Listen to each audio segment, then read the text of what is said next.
તો ભાવનગરમાં સિસ્સર ગામ પાસે પુલનો એક છેડો ક્ષતિગ્રસ્ત થઈ ગયો। 3 કરોડના ખર્ચે બનેલો નવો નકોર પુલનો એક છેડો ક્ષતિગ્રસ્ત થયો છે। 1 મહિના પહેલા જ પુલ ક્ષતિગ્રસ્ત થતા સવાલ ઉઠી રહ્યા છે। જયદીપ કન્સ્ટ્રક્શન નામની એજન્સીને આ પુલનું કામ સોંપવામાં આવ્યું હતું। સિસ્સર ગામના લોકોએ આ વિડીયો વાયરલ કર્યો છે। તો આ વિડીયો જે જોઈ શકાય છે, સિસ્સર ગામ પાસેનો આ પુલનો છેડો છે કે જે ક્ષતિગ્રસ્ત થયો છે। 3 કરોડના ખર્ચે આ નવો પુલ બનાવવામાં આવ્યો અને તેનો છેડો ક્ષતિગ્રસ્ત થઈ રહ્યો છે। 1 મહિના પહેલા જ હજી તો આ પુલને શરૂ કરવામાં આવ્યો છે, ત્યારે 1 મહિનામાં જ પુલની આ સ્થિતિ છે।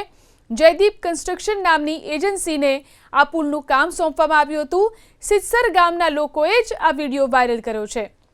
1 મહિના પહેલા બનેલો આ બ્રિજ કે જેમાં 3 કરોડનો ખર્ચ કરવામાં આવ્યો અને છતાં પણ આ પરિસ્થિતિ છે।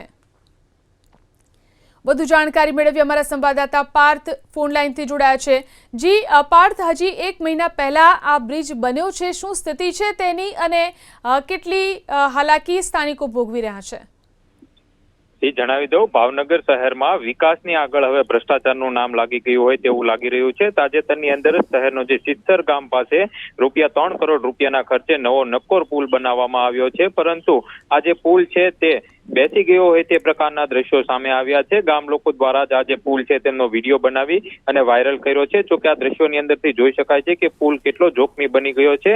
ભાવનગરની જે જયદીપ કન્સ્ટ્રક્શન નામની એજન્સી છે તેમના દ્વારા આ જે 3 કરોડ રૂપિયાના ખર્ચે પુલનું નિર્માણ કરવામાં આવ્યું હતું, પરંતુ હવે જે પ્રકારે દ્રશ્યો જોવા મળી રહ્યા છે તેનાથી ચોક્કસથી કહી શકાય કે આ જે પુલ છે તેમાં ભ્રષ્ટાચારના આરોપ પણ લાગી રહ્યા છે અને હાલ મહાનગરપાલિકા દ્વારા આ જે પુલ છે તે અંગે તપાસ કરવામાં આવી રહી છે। પરંતુ ગંભીર બાબત એ છે કે એટલા આ જે દ્રશ્યો સામે આવ્યા છે તેમ છતાં મહાનગરપાલિકા દ્વારા આ જે પુલ છે તેમને બંધ કરવામાં નથી આવ્યો। જો કોઈ મોટી દુર્ઘટના ઘટે તો જવાબદાર કોણ તે સૌથી મોટો પ્રશ્ન છે। જી આભાર પાર્થ તમામ જાણકારી આપવા માટે।